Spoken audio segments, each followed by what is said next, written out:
Hello students, welcome back to my YouTube channel. ನಾನು ನಿಮಗೆ ಇವತ್ತಿನ ವಿಡಿಯೋದಲ್ಲಿ ಅಡ್ವಾನ್ಸ್ ಫಿನಾನ್ಷಿಯಲ್ ಮ್ಯಾನೇಜ್ಮೆಂಟ್ ಸಬ್ಜೆಕ್ಟ್ನಲ್ಲಿ 2025 ಕ್ವಶನ್ ಪೇಪರ್ ಪ್ರಾಬ್ಲಮ್ ಮಾಡಿಸ್ತಾ ಇದ್ದೀನಿ.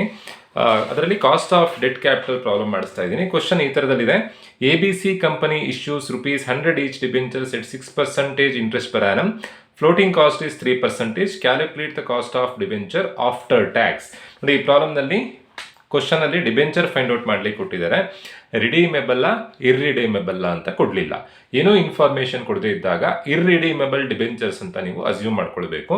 ಅಂಡ್ ಈ ಪ್ರಾಬ್ಲಮ್ನಲ್ಲಿ cost of debenture after tax ಅನ್ನ ಕನ್ಸಿಡರ್ ಮಾಡಿ ಆದ್ಮೇಲೆ ಕಾಸ್ಟ್ ಆಫ್ ಡಿಬೆಂಚರ್ ಎಷ್ಟಾಗುತ್ತೆ ಅನ್ನೋದನ್ನ ಫೈಂಡ್ ಔಟ್ ಮಾಡಿ ಕೊಟ್ಟಿದ್ದಾರೆ. ಬಟ್ ಎಲ್ಲೂ ಕೂಡ ಕ್ವಶನ್ ಅಲ್ಲಿ ಟ್ಯಾಕ್ಸ್ ರೇಟ್ ಕೊಡಲಿಲ್ಲ. ಟ್ಯಾಕ್ಸ್ ರೇಟ್ ಕೊಡದೇ ಇದ್ದಾಗ ನೀವೇ ಒಂದು ಅಸ್ಯೂಮ್ ಟ್ಯಾಕ್ಸ್ ರೇಟ್ ಎಷ್ಟು ಪರ್ಸೆಂಟೇಜ್ ಬೇಕಾದರೂ ಹಾಕೊಳ್ಬೋದು ಟ್ಯಾಕ್ಸ್ ರೇಟ್ ಕೊಡದೇ ಇದ್ದಾಗ. ಸೊ ನಾನು ಈ ಪ್ರಾಬ್ಲಮ್ನಲ್ಲಿ ಟ್ಯಾಕ್ಸ್ ರೇಟ್ ಕೊಡಲಿಲ್ಲ, ನಾನು ಒಂದು 50% ಟ್ಯಾಕ್ಸ್ ರೇಟ್ ಅಂತ ಅಸ್ಯೂಮ್ ಮಾಡ್ಕೊಳ್ತಾ ಇದ್ದೀನಿ ಟ್ಯಾಕ್ಸ್ ರೇಟ್ ಕೊಡದೇ ಇರೋದಕ್ಕೆ. ಬಟ್ ಟ್ಯಾಕ್ಸ್ ರೇಟ್ ಕನ್ಸಿಡರ್ ಮಾಡಲೇಬೇಕು, ಏನಕ್ಕೆಂದರೆ ಆಫ್ಟರ್ ಟ್ಯಾಕ್ಸ್ ಅನ್ನೋ ವರ್ಡನ್ನು ಕೊಟ್ಟಿದ್ದಾರೆ. ಸೊ ಡಿಬೆಂಚರ್ ಪ್ರಾಬ್ಲಮ್ ಕೊಟ್ಟಾಗ ಬೇರೆ ಬೇರೆ ಥರ ಕೊಡ್ಬೋದು. ಈ ಪ್ರಾಬ್ಲಮಲ್ಲಿ ಸಿಂಪಲ್ ಆಗಿ ಕೊಟ್ಟಿದ್ದಾರೆ. ಫಸ್ಟ್ ನೀವು ಇಂಟ್ರೆಸ್ಟ್ ಅನ್ನ ಫೈಂಡ್ ಔಟ್ ಮಾಡ್ಕೊಳ್ಬೇಕು. ಫಾರ್ಮುಲಾ ಏನು ಅಂತಂದರೆ KD = I/NP × 1 - T. I ಅಂತಂದರೆ ಇಂಟ್ರೆಸ್ಟ್ ಫೈಂಡ್ ಔಟ್ ಮಾಡೋದು ಹೇಗೆ ಅಂತಂದರೆ, ಎಷ್ಟು ಡಿಬೆಂಚರ್ಸ್ ಅನ್ನ ಇಶ್ಯೂ ಮಾಡ್ತಾ ಇದ್ದಾರೆ, ಒಂದು ಡಿಬೆಂಚರ್ಸ್ಗೆ ಎಷ್ಟು, ಟೋಟಲ್ ಆಗಿ ಕಲೆಕ್ಟ್ ಆಗಿರೋ ಅಮೌಂಟ್ ಎಷ್ಟು, ಅದಕ್ಕೆ ಪರ್ಸೆಂಟೇಜನ್ನು ಮಲ್ಟಿಪ್ಲೈ ಮಾಡಬೇಕು. ಬಟ್ ಈ ಪ್ರಾಬ್ಲಮ್ನಲ್ಲಿ ಎಷ್ಟು ಡಿಬೆಂಚರ್ಸ್ ಇಶ್ಯೂ ಮಾಡ್ತಿದ್ದಾರೆ, ಒಂದಕ್ಕೆ ರೇಟ್ ಎಷ್ಟು, ಆ ಥರ ಎಲ್ಲ ಏನು ಡೈರೆಕ್ಟಾಗಿ ಆ ಥರ ಕೊಡಲಿಲ್ಲ. ಅದ್ರ ಬದಲಾಗಿ ಡೈರೆಕ್ಟಾಗಿ ಕಂಪನಿಯವರು ಎಷ್ಟು ರೂಪಾಯಿ ಡಿಬೆಂಚರ್ಸ್ ಇಶ್ಯೂ ಮಾಡ್ತಿದ್ದಾರೆ, ₹100 ಡಿಬೆಂಚರ್ಸನ್ನು ಇಶ್ಯೂ ಮಾಡ್ತಾ ಇದ್ದಾರೆ. ಸೊ ಡಿಬೆಂಚರ್ ವ್ಯಾಲ್ಯೂ ಎಷ್ಟು, ₹100. ಒಂದು ವೇಳೆ ಹೀಗೆ ಕೊಟ್ಟಿದ್ದಾರೆ ಪ್ರಾಬ್ಲಮ್ನಲ್ಲಿ, A company issues 5,000 debentures of 10 each, ಹಾಗೇನಾದರೂ ಕೊಟ್ಟಿದ್ರೆ 5,000 × 10 ಮಾಡಿ ಅಮೌಂಟ್ ಬರ್ಕೊಂಡು ಆ ಅಮೌಂಟಿಗೆ ಕೊಟ್ಟಿರೋವಂಥ ಇಂಟ್ರೆಸ್ಟ್ ಪರ್ಸೆಂಟೇಜನ್ನು ಮಲ್ಟಿಪ್ಲೈ ಮಾಡಬೇಕಿತ್ತು. ಬಟ್ ಈ ಪ್ರಾಬ್ಲಮ್ನಲ್ಲಿ ಡೈರೆಕ್ಟಾಗಿ ಸಿಂಗಲ್ ಅಮೌಂಟ್ ಕೊಟ್ಟಿದ್ದಾರೆ. ಕಂಪನಿ ಇಶ್ಯೂ ಮಾಡ್ತಿರೋದು ₹100 ಡಿಬೆಂಚರ್ಸ್. ಆ ₹100 ಡಿಬೆಂಚರ್ಸ್ಗೆ ಎಷ್ಟು ಪರ್ಸೆಂಟೇಜ್ ಬಡ್ಡಿ ಕೊಡ್ತಿದ್ದಾರೆ ಅಂತಂದರೆ 6% ಬಡ್ಡಿ ಕೊಡ್ತಾ ಇದ್ದಾರೆ. ಡಿಬೆಂಚರ್ ಅಂತಂದರೆ ಸಾಲ ಕಲೆಕ್ಟ್ ಮಾಡುವಂಥದ್ದು. ₹100 ಸಾಲ ಕಲೆಕ್ಟ್ ಮಾಡ್ತಾ ಇದ್ದಾರೆ, ಅದಕ್ಕೆ 6% ಬಡ್ಡಿ ಕೊಡ್ತಾ ಇದ್ದಾರೆ. ಸೊ ಟೋಟಲ್ ಆಗಿ ಎಷ್ಟು ಬಡ್ಡಿ ಕೊಡಬೇಕು, 100ಕ್ಕೆ 6% ಅಂತಂದರೆ ₹6 ಬಡ್ಡಿ ಕೊಡಬೇಕು. ಅಲ್ಲಿಗೆ ಇಂಟ್ರೆಸ್ಟ್ ಫೈಂಡ್ ಔಟ್ ಮಾಡಿ ಆಯಿತು.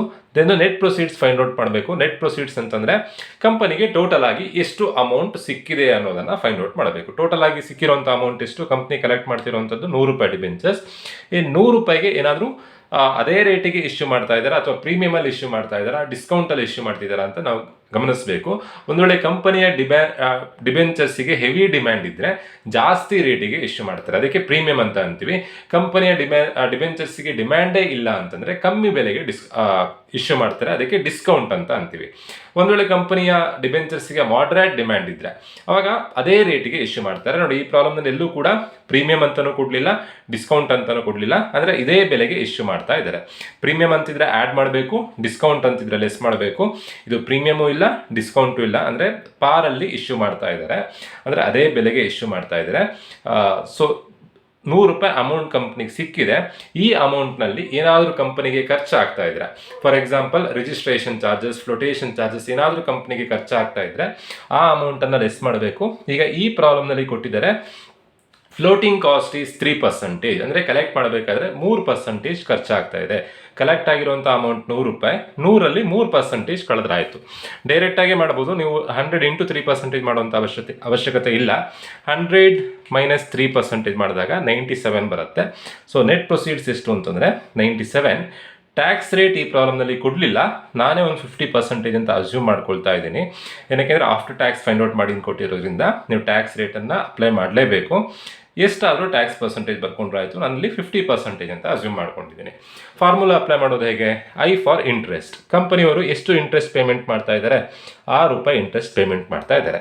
ಕಂಪ್ನಿಗೆ ಸಿಕ್ಕಿರೋವಂಥ ಅಮೌಂಟ್ ಎಷ್ಟು, ಕಂಪ್ನಿಗೆ ಸಿಕ್ಕಿರೋವಂಥ ಅಮೌಂಟು 97. ನೋಡಿ, 3% ಕಾಸ್ಟ್ ಆಫ್ ಫ್ಲೋಟೇಷನ್ ಅಂತಿದೆ. ಒಂದು ವೇಳೆ ಹೀಗೆ ಬೇಕಾದರೂ ಕೊಡ್ಬೋದು, ಕಂಪ್ನಿಗೆ ₹3 ಖರ್ಚಾಗ್ತಿದೆ, ₹5 ಖರ್ಚಾಗ್ತಿದೆ. ಅವಾಗ ಏನು ಮಾಡಬೇಕು, 100ರಲ್ಲಿ ₹5 ಕಳೆದು ₹95 ಬರೀಬೇಕು. ಈಗ ಪರ್ಸೆಂಟೇಜ್ ಕೊಟ್ಟಿದ್ದಾರೆ, ಸೊ 100 - 3%. ಡೈರೆಕ್ಟಾಗಿ ರುಪೀಸಿಗೆ ಕೊಟ್ಟರೆ ಡೈರೆಕ್ಟಾಗಿ ಕಳೆದ್ರಾಯಿತು. ಸೊ ಅಲ್ಲಿಗೆ 6/97 into tax rate. Tax rate ಎಷ್ಟು, 0.50 ಅಂತ ಬರ್ಕೊಂಡಿದ್ದೀವಿ. ಫಾರ್ಮುಲಾ ಏನು, 1 - T. 1 - T ಅಂತಂದರೆ 1ಇಂದ 0.50 ಕಳಿಬೇಕು, ಆವಾಗ 0.50 ಬರುತ್ತೆ. ಬಟ್ ನಾನು ಇಲ್ಲಿ ಪ್ರೊಸೀಜರ್ ವೈಸೇ ಮಾಡಿಸ್ತಾ ಇದ್ದೀನಿ. 1 - 0.50 1 ಫಾರ್ಮುಲಾದಲ್ಲೇ ಇರೋದು. T ಅಂದರೆ ಟ್ಯಾಕ್ಸ್ ರೇಟ್ 0.50. ಅಲ್ಲಿಗೆ 6/97 ಇಂಟು 1 ಮೈನಸ್ 0.50 ಅಂದರೆ 0.50 ಆಗುತ್ತೆ.